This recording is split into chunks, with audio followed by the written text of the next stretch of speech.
بسم اللہ الرحمن الرحیم۔ السلام علیکم ورحمۃ اللہ۔ آج کی ویڈیو میں ہم نبی کریم صلی اللہ علیہ وسلم کی احادیث اور آپ صلی اللہ علیہ وسلم کی پیش گوئیوں کی روشنی میں اپنے محترم ناظرین کو بتانے کی کوشش کریں گے یہودیوں اور مسلمانوں کی جنگ عظیم کیسے ہوگی، اور آپ صلی اللہ علیہ وسلم کی بتائی گئی نشانیاں بالکل صاف صاف ظاہر ہونے لگی ہیں۔ اس کے علاوہ قرآن پاک میں یہودیوں کے بارے میں کیا حکم فرمایا گیا ہے، تاریخ میں یہودیوں کے ساتھ کیا ہوتا رہا ہے، اور آئندہ یہودیوں کا کیا حال ہوگا۔ محترم ناظرین، یہودیوں سے مسلمانوں کو خوف زدہ ہونے کی ضرورت نہیں ہے، کیونکہ یہودیوں کی ذلت اور رسوائی اللہ تعالیٰ نے ان کی مقدر کی ہوئی ہے، اور اللہ کے پیارے حبیب صلی اللہ علیہ وسلم نے پیش گوئی فرمائی ہے کہ یہودی مسلمانوں کے ہاتھوں قتل ہوں گے۔ نبی کریم صلی اللہ علیہ وسلم کی پیش گوئیاں کیا ہیں؟ محترم ناظرین، موجودہ زمانے میں اگر دنیا کے کسی خطے میں کفار کے تعاون سے یہودی سلطنت وجود میں آئی ہے تو اس حکومت کا قائم ہونا قرآن کریم یا اسلام کی صداقت کے خلاف نہیں، بلکہ قرآن کریم کی صداقت کی بڑی صاف اور واضح دلیل ہے، کیونکہ مصداق صدیوں سے ذلیل و خوار یہودی کی دنیاوی عزت تو مل گئی، یہودیوں پر اس طرح ذلت لازم کر دی گئی ہے کہ وہ کرۂ ارض پر ہر خطے میں ذلیل و خوار ہیں، اور اپنے زور بازو سے انہیں کہیں پر بھی غلبہ حاصل نہیں ہے، ماں سوائے اس کے کہیں مسلمانوں نے ان کو امان دی ہو یا کہیں غیر مسلموں نے ان کی گرتی ہوئی دیوار کو سہارا دیا ہو۔ اس زمانے میں انگلینڈ، امریکہ اور روس نے باہمی اشتراک سے فلسطین میں اسرائیل کے نام سے ایک یہودی ریاست قائم کر دی ہے، اور آج کل امریکہ ان کا پشت پناہ ہے۔ یہ صرف اپنی انفرادی قوت سے کہیں حکومت قائم نہیں کر سکے، ان کا ایٹمی قوت بننا بھی امریکی مدد کی وجہ سے ہے۔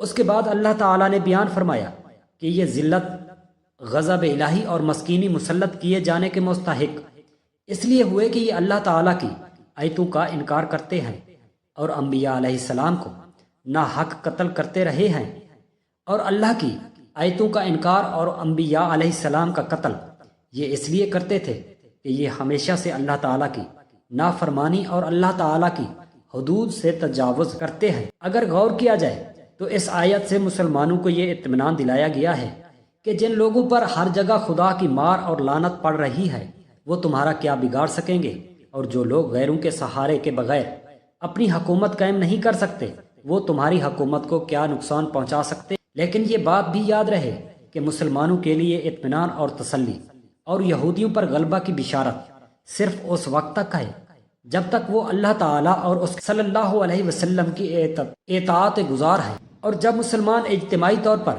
دینی اقدار سے منحرف ہو جائیں، اسلامی اقدار پر عمل کرنا ان کے لیے باعث ننگ ہو، جیسا کہ آج کے ماڈرن معاشرے میں کسی مسلمان نوجوان کا داڑھی رکھ لینا، ٹخنی سے اوپر شلوار پہننا اور سر پر امامہ باندھنا، اسی طرح اسی طبقے میں باعث ملامت، اور عورتوں کا برقع پہننا، نامحرموں سے پردہ کرنا اور گھر کی چار دیواری میں رہنا اس ترقی یافتہ مہذب معاشرے میں گوار پن کی علامت سمجھا جاتا ہے، اور غیر اسلامی تہذیب و ثقافت کو اپنانا ان کے لیے فخر کا باعث ہو۔ نماز، روزہ، زکوٰۃ، حج اور دیگر اسلامی احکام ان کو بوجھ معلوم ہونے لگیں، اور دیگر اسلامی احکام ان کو بوجھ معلوم ہونے لگیں تو پھر ان مسلمانوں کا ان لعنتی اور مغضوب یہودیوں کے ہاتھوں مسلسل شکست کھانا کوئی حیرت اور تعجب کی بات نہیں ہے۔ یہود کی دائمی ذلت کا مفہوم جو تفسیر میں ہے، صحابہ و تابعین نے منقول کیا ہے، اس کا خلاصہ حافظ ابن کثیر کے الفاظ میں یہ ہے کہ وہ کتنے ہی مالدار بھی ہو جائیں ہمیشہ تمام اقوام میں ذلیل و حقیر ہیں، جن کے ہاتھ لگیں گے وہ ان کو ذلیل کرے گا۔ اسی طرح امام تفسیر حق ابن مزاحم رحمۃ اللہ علیہ نے حضرت عبداللہ ابن عباس رضی اللہ تعالی عنہ سے ذلت و مسکنت کا مفہوم یہ نقل کیا ہے کہ یہود ہمیشہ دوسروں کی غلامی میں رہیں گے، ان کو ٹیکس وغیرہ ادا کرتے رہیں گے، خود ان کو کوئی قوت اور اقتدار حاصل نہ ہوگا۔ تفسیر کشاف میں اس آیت کا یہ معنی بیان کیا ہے کہ یہود پر ذلت و خواری ہے، مگر دو صورتوں میں اس ذلت سے بچ سکتے ہیں۔ ایک اللہ کا عہد، مثلا نابالغ یا عورت ہونے کی بنا پر بحکم خدائے بندی وہ قتل وغیرہ سے معمون ہے۔ دوسرا لوگوں سے معاہدہ صلح کی بنا پر ان کی ذلت و خواری کا ظہور نہ ہوگا۔ لیکن اسرائیل کی موجودہ حکومت سے لوگوں کو اشکال ہوتا ہے، ان کے پاس تو حکومت بھی ہے، تو اس اشکال کا جواب یہ ہے کہ یہ حکومت در حقیقت حبل میں داخل ہے، کیونکہ سب کو معلوم ہے کہ یورپ امریکہ کی ایک مشترکہ چھاونی ہے جو عرب سرزمین پر ناجائز طور پر قائم کی گئی ہے، وہی ان کی پشت پناہی کر رہے ہیں۔ اگر امریکہ اور اس کے اتحادی آج ان پر سے اپنا ہاتھ اٹھا لے تو اسرائیل ایک دن بھی اپنا وجود قائم نہیں رکھ سکتا۔ یاد رہے کہ اللہ تعالیٰ کی مسلسل وارنے کے باوجود یہودیوں نے انبیاء علیہ السلام کی تکذیب اور انہیں قتل و اذیت کی بے اذیت دی ہے، اور بت پرستی کے وبال نے انہیں ذلت و خواری کے ایسے گھڑے میں دھکیل دیا جس سے نکلنے کی ہر کوشش انہیں مزید رسوائی سے دوچار کر دیتی ہے۔ اس ذلت و خواری کی تشریح ان کے جان و مال کی کوئی قدر و قیمت دنیا میں نہیں ہوگی۔ اس جگہ مار کھاتے اور مال سے ہاتھ دھوتے نظر آئیں گے۔ آئیے ایک نظر تاریخ پر ڈالتے ہیں۔ تاریخ گواہ ہے کہ بخت نصر بابلی بادشاہ 598 قبل مسیح میں ان کے وطن بیت المقدس پر حملہ آور ہوا اور پورے شہر کی عمارتوں کو ڈھا کر جلا دیا۔ ہزاروں یہودیوں کو ماندہ ہزاروں کو اپنے ساتھ قید کر کے بابل لے گیا۔ 70 سال کی غلامی کے بعد قدرت انہیں ایک دوسرے عذاب سے دوچار کرنے کے لیے فلسطین دوبارہ لے آئی۔ چنانچہ 198 قبل مسیح میں انشا انطاکیہ کا حملہ خدائی کوڑا بن کر ان پر برسا۔ اس نے شہر کی اینٹ سے اینٹ بجا دی۔ 63 قبل مسیح رومی سردار پومپی نے حملہ کر کے ایک بار پھر انہیں قتل و اسارت کا مزہ چکھا۔ 7ویں رومی شاہ ٹینٹل خدا کا عذاب بن کر ان پر اترا، جس نے قتل و غارت کے نت نئے طریقے ان پر آزمائے، پوری مملکت کو ایک سرے سے دوسرے سرے تک روند ڈالا۔ 1.25 لاکھ یہودیوں کو قتل کر کے فتح کا جشن منایا، کیونکہ حضرت عیسیٰ علیہ السلام کے پیروکار یہودیوں کے ایمان سے مایوس ہو چکے تھے، بلکہ حضرت مسیح پر ایمان لانے کی وجہ سے یہود کی تنگ نظری کا شکار تھے۔ اس لیے انہوں نے اپنی دعوت کا رخ یہودیوں سے پھیر کر رومیوں کی طرف موڑ لیا۔ اس میں بنیادی کردار موجودہ مسیحیت کے بانی کا تھا، جس کا نتیجہ یہ نکلا کہ رومیوں نے مسیحیت قبول کر کے یہودیوں کو اپنے شکنجے میں جکڑ لیا، فلسطین پر قبضہ کر کے مقدس مقامات ان سے چھین لیے۔ یہودیوں نے جو ظلم مسیحوں پر کیے تھے، اس کا انتقام مسیحوں نے اینٹ کا جواب پتھر کی صورت میں لیا۔ باہمی چپکلس میں صاحب حیثیت یہودی فلسطین کو چھوڑ کر عرب میں آباد ہونا شروع ہو گئے۔ چنانچہ طائف، یمن، بحرین اور بالخصوص مدینہ منورہ میں کافی تعداد میں آباد ہو گئے۔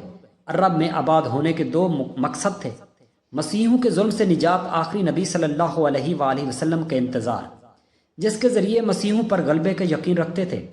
آج مسلمانوں کو جس چیز کی ضرورت ہے وہ ہے جذبہ ایمانی، جو صحابہ کرام کا تھا، جو اسلامی تاریخ کے ہیروز کا تھا، اور الحمدللہ مسلمانوں میں یہ جذبہ بیدار ہونے میں دیر نہیں لگے گی، کیونکہ اللہ تعالیٰ کا فرمان اور نبی کریم صلی اللہ علیہ وسلم کی پیشگوئی سچ ثابت ہو کر رہے، اور اللہ تعالیٰ مسلمانوں کو یہودیوں پر ایسی فتح عطا فرمائے گا جیسی فتح اللہ تعالیٰ نے بدر کے مقام کو عطا فرمائی تھی۔ تعداد اور طاقت میں کم تھے، لیکن جذبہ ایمانی ایسا تھا کہ مشرکین کو شکست کا سامنا ہوا۔ پیارے دوستو، یہود کے ساتھ جنگ میں مسلمانوں کے لشکر کہاں کہاں سے روانہ ہوں گے، اس بارے میں نبی کریم صلی اللہ علیہ وآلہ وسلم کی کیا پیش گوئیاں تھیں، یہ بھی آپ کو آگے چل کر بتائیں گے۔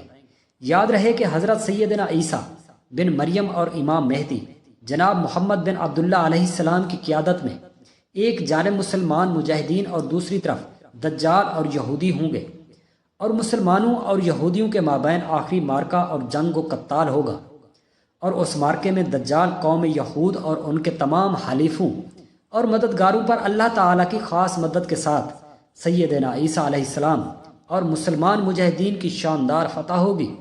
یہ وہی آخری مارکہ اور جنگ عظیم ہے کہ جس پر یہودی اور ان کے تمام حلیف مددگار اپنی ہر طرح کی قوت، طاقت، تسلط اور دنیاوی ترقی جھونک دینے کے باوجود پوری کوشش کریں گے کہ اس جنگ سے دور رہیں۔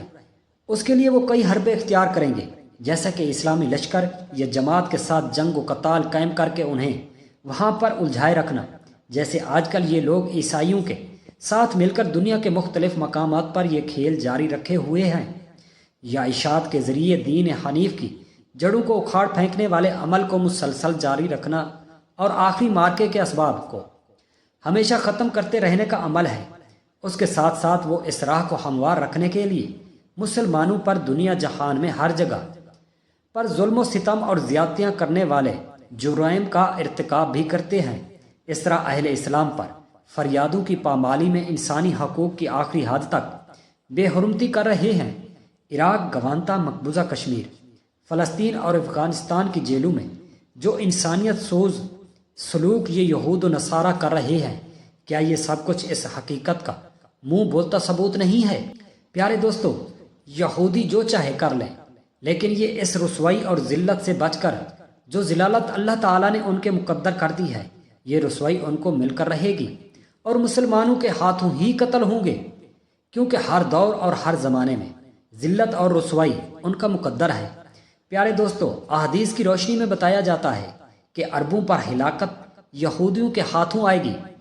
یہودیوں کے حمایتی اور ان کے اعلی کار ذلت و رسوائی کی نہایت عبرتناک مثال بنیں گے۔ دوستو، حضرت عیسیٰ کے زمانے سے ملعون ہو چکی یہودیوں کی اس قوم کو باقی رکھنے کا مقصد یہ نظر آتا ہے کہ تقریباً 2000 سال کے بعد یہ لوگ دوبارہ آ کر اس جگہ آباد ہوئے جس سرزمین سے نکال دیے گئے تھے، اور یہی جگہ ان کا مقتل بنے گی۔ یاد کیجئے قوم نوح، قوم ہود، قوم لوط، قوم عاد، قوم سمود، قوم شعیب کی مثالوں کے مطابق فوراً سزاوار ہو کر اللہ کے عذاب کا شکار ہو جاتی ہے، یا اس کو کچھ مہلت دی جاتی ہے۔ البتہ یہودیوں کے معاملے میں یوں سمجھیے کہ گویا ایک وقفہ دے دیا گیا ہے۔ روح اللہ حضرت مسیح کو رب العزت نے زندہ آسمان پر اٹھا لیا، جن کا اب دوبارہ ظہور ہوگا۔ ایسا کیوں ہوگا؟ اس حوالے سے نبی پاک حضرت محمد مصطفیٰ صلی اللہ علیہ وسلم کے واضح ارشادات موجود ہیں کہ حضرت عیسیٰ علیہ السلام دجال اور اس کے حواریوں کا خاتمہ فرمائیں گے، اور دجال کے حواری یہی یہودی ہوں گے۔ پیارے دوستو، سورہ فاتحہ کی تشریح کرتے ہوئے مفسرین کا اتفاق ہے، ضالین سے مراد نصاری یا عیسائی اور مغضوب علیہم یہودی ہیں۔ قرآن فرماتا ہے آخری امت محمدیہ اور اسی لیے ان کو بچایا گیا ہے۔ یاد رہے کہ عرب امت کا سب سے بہترین حصہ یہ امت مسلمہ کا مرکز ہے۔ اللہ تعالیٰ نے یہ کوڑا ان مسلمانوں کے لیے رکھا ہوا ہے کہ جن کو نہایت اونچا مقام عطا ہوا تھا۔ باری تعالیٰ نے عربوں پر ان کی زبان میں اپنا آخری کلام نازل فرمایا۔ جتنا اعلیٰ رتبہ اور بھاری ذمہ دار تفویض کی، اس کے لیے عذاب بھی بدترین آئے گا۔ دوستو، عرب کے بارے میں حضور صلی اللہ علیہ وسلم کی حدیث بارکہ موجود ہے کہ عرب کے لیے بہت بڑی ہلاکت ہے۔ آج ایک ملعون اور مغضوب قوم عرب کے سینے میں خنجر کی طرح گھونپ دی گئی ہے۔ 30 کروڑ ایک عرب بے حمایتی، بزدلی، کمزوری اور ذلت کی مثال بنے ہوئے ہیں۔ تاریخ گواہ ہے کہ عراق کی جوہری تنصیبات کو نشانہ بنایا گیا تو بم گرانے والے جہازوں کی ریفیولنگ سعودی عرب کی فضا میں کی گئی تھی، اور اب جلد یا دیر یہودی یروشلم پر قبضہ مستحکم کرنے کے بعد مسجد اقصیٰ کو شہید کر دیں گے۔ یہی ان کا روز اول سے منصوبہ ہے جس کے لیے وہ راستے ہموار کر رہے ہیں۔ پیارے دوستو، حالات کے پیش نظر تجزیہ نگاروں کا کہنا ہے کہ قوت الصغریٰ اور مسجد اقصیٰ کے انعام کے افسوسناک واقعے کے بعد مسلمان دنیا میں آگ لگ جائے گی، اور عالمی سامراج کے دست نگر مسلمان حکومتیں عوامی رد عمل کے سیلاب میں تنکو کی طرح بہہ جائیں گی۔ تاریخ میں آ کر کچھ پیچھے جا کر دیکھا جائے تو 1967 میں یہودیوں نے 6 دن کی جنگ کے دوران مصر سے سینا کا علاقہ چھین لیا، شام سے بولان کی پہاڑیاں لے لی، اور اردن سے پورے کا پورا مغربی کنارہ ہتھیا لیا۔ اسرائیل کے پہلے وزیر اعظم بن گوریا نے عربوں کے خلاف پیرس میں منعقدہ جشن کی تقریب سے خطاب میں کہا تھا کہ ہمیں کسی عرب ملک سے خطرہ نہیں، ہمیں صرف پاکستان سے خطرہ ہے۔ دوستو، حیرت تو یہ ہے کہ اس وقت پاکستان ایٹمی طاقت بھی نہیں تھا، اس لیے امریکی افغانستان میں پنجے گاڑے بیٹھے تھے۔ افغانستان میں پاکستانی سرحد کے ساتھ ساتھ ایسے مضبوط بن کر اور فوجی تنصیبات بنائی گئی تھی جیسے امریکہ بہت بڑی جنگ کی تیاری کر رہا تھا۔ پیارے دوستو، یہ ساری تشریح بیان کرنے کا مقصد حدیث رسول کی وہ اطلاع ہے کہ آخری مرحلہ میں حضرت امام مہدی کی معاونت کے لیے فوجیں اس علاقے سے جائیں گی جو آج پاکستان کی صورت قائم ہے۔ اسی مقصد کی خاطر وہ پاکستان کے ایٹمی دانت توڑنے کے درپے ہیں۔ اسلام آباد کے بیچوں بیچ منی پینٹاگون کی تعمیر جاری ہے۔ صورت بنی اسرائیل کی فرمان میں کی گئی نشاندہی کے مطابق وہ ہمارے گھر میں گھس گئے ہیں۔ وہ پاکستان میں خانہ جنگی کرا کر یہاں حتمی وار کی گھات میں ہیں۔ اس کے لیے وہ رات دن منصوبے بنا رہے ہیں۔ پاکستان کے ایٹمی پاور ان کی آنکھوں کا کانٹا بنی ہوئی ہے۔ پیارے دوستو، بات کرنے والوں کا یہ بھی کہنا ہے کہ امام مہدی کی معاونت کے لیے جو قافلے جائیں گے ان میں افغانستان کے قافلے بھی شامل ہوں گے، کیونکہ حدیث رسول میں لفظ خراسان استعمال ہوا ہے یاد رہے کہ اللہ کے آخری رسول صلی اللہ علیہ وسلم یہ سب خبریں ہمیں پہلے دے چکے ہیں، ہمیں ایک ایک بات بیان فرما چکے ہیں۔ عرب کہاوت ہے، جب غیرت زنگ آلود ہو جائے تو تلواریں صرف رقص میں استعمال ہوتی ہیں۔ آج پوری امت کو اس بارے میں سوچنے کی ضرورت ہے اور خود کو آنے والے حالات کے لیے تیار کرنے کی ضرورت ہے، لیکن افسوس کہ آج کا مسلمان غفلت میں پڑا ہے، جبکہ یہود و نصارہ آنے والے حالات کی مکمل تیاری میں لگے ہوئے ہیں۔ حالانکہ احادیث نبویہ میں آنے والے حالات میں یہود کی مکمل تباہی کی پیش گوئیاں ہیں، لیکن دوستو یہود کی روایت کے مطابق دجال یہودیوں کو پوری دنیا میں مقام، عزت اور برتری دلائے گا اور پوری دنیا پر یہودیوں کا احترام لازم ہو جائے گا۔ اسی لیے یہودی دجال کو مسیحا کہتے ہیں اور اس کی آمد کے منتظر ہیں، بلکہ یہودی اپنے مسیحا دجال کے استقبال کے لیے تیاری 2000 سال سے کر رہے ہیں، جیسا کہ اسرائیل نے نیٹو اتحادی افواج سے اس علاقے میں قتل و غارت گری کی، جہاں سے دجال ظاہر ہوگا، اور وہاں بھی جہاں سے اسے اہل ایمان اٹھیں گے جو دجال کا مقابلہ کریں گے۔ جواز ورلڈ ٹریڈ سینٹر پر حملہ بنایا گیا، لیکن دوستو 4000 کام کرنے والے یہودیوں کا اس دن ٹریڈ سینٹر سے غائب ہونا بہت کچھ عیاں کرتا ہے۔ اس کے علاوہ مرگ درخت کی اسرائیل میں کثیر تعداد لگائی جا چکی ہے، جو یہودیوں کا دوست گونگا درخت کہلاتا ہے۔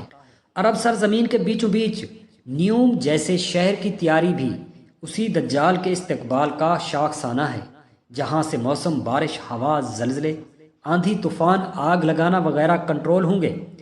پیارے دوستو، آپ کو بتاتے چلیں کہ اسرائیل اور ورلڈ آرڈر کا مطلب دجال کے استقبال کے منصوبے پر کام کی رفتار بہت تیز ہو چکی ہے، جبکہ عرب اونچی اونچی عمارات کے زوم اور عیش و عشرت میں کھو چکے ہیں، اور آپ نبی کریم صلی اللہ علیہ وآلہ وسلم کی حدیثیں ملاحظہ کر چکے ہیں کہ عربوں کے لیے تباہی ہے، اور عربوں کی تباہی کا آغاز یہی ہے کہ وہ اپنی شناخت بھول رہے ہیں، عیش میں لگ گئے ہیں، جن کی تباہی کی وجہ بنے گی، اور اسی عیش و عشرت میں وہ یہود و نصارہ کو دوست بنا چکے ہیں۔ حالانکہ قرآن پاک میں یہ بات واضح ہے کہ یہود و نصارہ تمہارے دوست نہیں ہو سکتے، ان کی دوستی آستین کے سانپ کی مانند ہے، یہ سانپ بن کر ہی عرب کو تباہ کریں گے، اور نبی پاک حضرت محمد مصطفیٰ صلی اللہ علیہ وآلہ وصحبہ وسلم کی پیشگوئی کو پورا ہوتے ہوئے دنیا دیکھے گی۔ پیارے دوستو، آج اگر ہم اس دنیا کو دیکھیں تو معلوم ہوتا ہے کہ جیسے لوگ دجال کے پیروکار ہیں اور خدا سے بیزار ہیں، خدائی دین اور تعلیم سے بیزار ہیں، اس وقت پوری دنیا میں خواہ چین ہو یا جاپان، عرب ہو یا ہند، ایشیا یا یورپ، امریکہ یا افریقہ، آسٹریلیا ہو یا نیوزی لینڈ، پاکستان ہو یا ہندوستان یا کوئی بھی جگہ، آپ کو صاحب ایمان مومن بندہ بامشکل نظر آتا ہے۔ یوں لگتا ہے جیسے ساری دنیا دجال کے فتنے میں مبتلا ہے اور دجال کی آمد کا اہتمام و انتظام ہو چکا ہے۔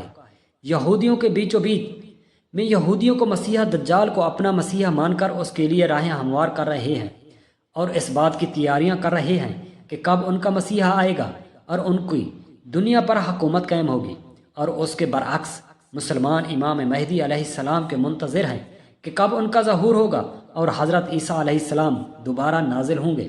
پیارے دوستو، یہ سب کب ہوگا اس کا اصل علم تو اللہ کی ذات کو ہے، البتہ موجودہ حالات مشرق وسطیٰ میں پیدا کیے جا رہے ہیں، اور بیت المقدس اور مسجد اقصیٰ کو لے کر یہود اور مسلمانوں کی آپس میں جو کشیدگیاں چل رہی ہیں، یہ سب حالات دنیا کو اس طرف لے جا رہے ہیں جن کی نبی پاک صلی اللہ علیہ وسلم نے پیش گوئیاں فرمائی ہیں، جس کا تذکرہ پہلے کر چکے ہیں۔ یاد رہے کہ انہی پیش گوئیوں میں ایک پیش گوئی غزہ ہند کے حوالے سے بھی ہے۔ اس حوالے سے حضرت سبحان رضی اللہ تعالی عنہ سے روایت ہے کہ نبی کریم صلی اللہ علیہ وسلم نے فرمایا، میری امت کے 2 گروہ ایسے ہوں گے جنہیں اللہ تعالی نے آگ سے محفوظ کر دیا ہے۔ ایک گروہ ہندوستان پر چڑھائی کرے گا اور دوسرا جو عیسیٰ ابن مریم کے ساتھ ہوگا۔ صدیوں پہلے احادیث مبارکہ میں غزوہ ہند کے بارے میں پیش گوئیاں کی گئی۔ یاد رہے کہ زمانہ قدیم میں سرزمین افغانستان کو خراسان کہا جاتا تھا۔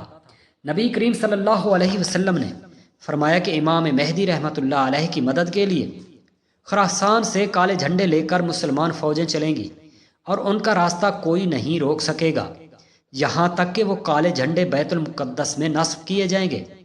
پیارے دوستو، یہی وہ خطہ ہے جہاں آج اسلام دشمن شیطانی طاقتیں پاکستان، افغانستان اور ایران کے خلاف ہیں۔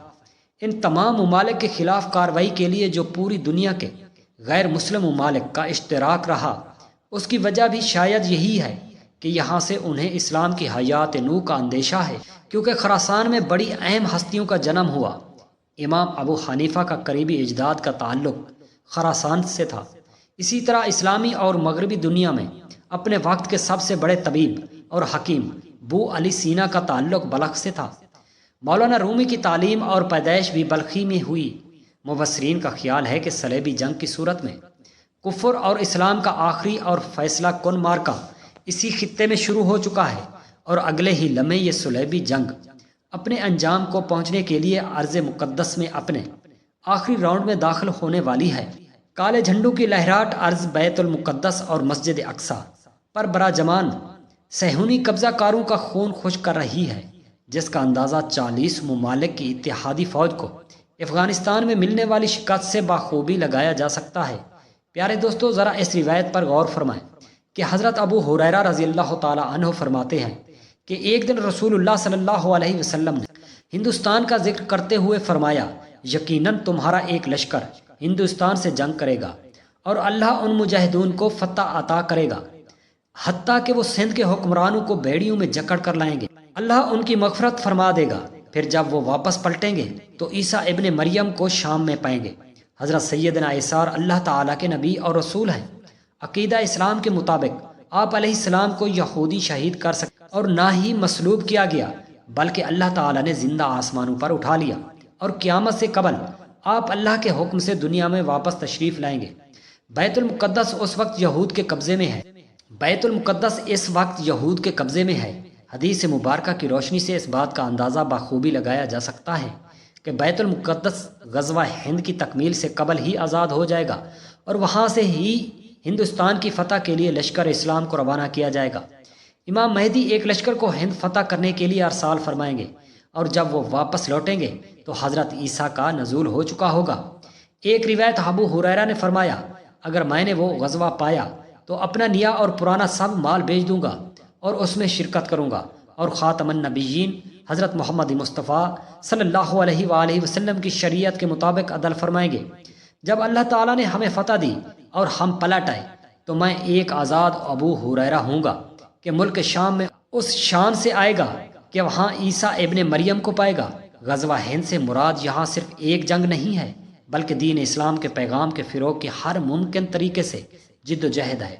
یاد رہے کہ ہندوستان زمین کا وہ حصہ ہے جہاں حضرت سیدنا آدم علیہ السلام نے سب سے پہلا قدم رکھا۔ ان پر وحی کا آغاز بھی یہیں سے ہوا۔ نور محمدی صلی اللہ علیہ وآلہ وسلم حضرت آدم کی پیشانی میں امانت تھا۔ اس طرح رسول خدا حضرت محمد مصطفیٰ صلی اللہ علیہ وآلہ وسلم کا ابتدائی ظہور اسی زمین سے پر ہوا۔ اسی لیے آپ صلی اللہ علیہ وسلم نے فرمایا، مجھے ہندوستان کی طرف سے ربانی کی خوشبو آتی ہے۔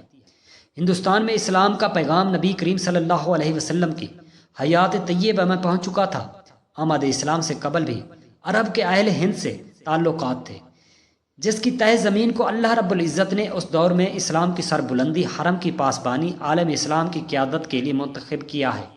یہ پاکستان ہے جو امت کی آبرو اور حرم کی نگہبانی کا امین ہے، کیونکہ دنیا کا وہ واحد ملک ہے جس کی تخلیق اللہ تعالیٰ کی وحدانیت کی بنیاد پر استوار نظریہ پاکستان کے تحت کی گئی، مگر بدقسمتی سے آج یہ قوم اپنی غلطیوں کے باعث اپنی منزل گم کر چکی ہے، جس کا نتیجہ یہ نکلا کہ عالمی سطح پر پاکستان کی کوئی مضبوط ساکھ نہیں ہے، اور اگر اب بھی توبہ کا راستہ نہیں اپنایا تو اللہ تعالیٰ اس قوم کے ساتھ ویسا ہی معاملہ کرے گا جیسا کہ خلافت عباسیہ کے ساتھ تاتاریوں کے ذریعے کیا تھا۔ یہاں یہ بات یاد رکھنی چاہیے، اللہ کا دین ختم نہیں ہوا، بلکہ اس وقت کے مسلمانوں کی جگہ نئے مسلمانوں نے لے لی تھی۔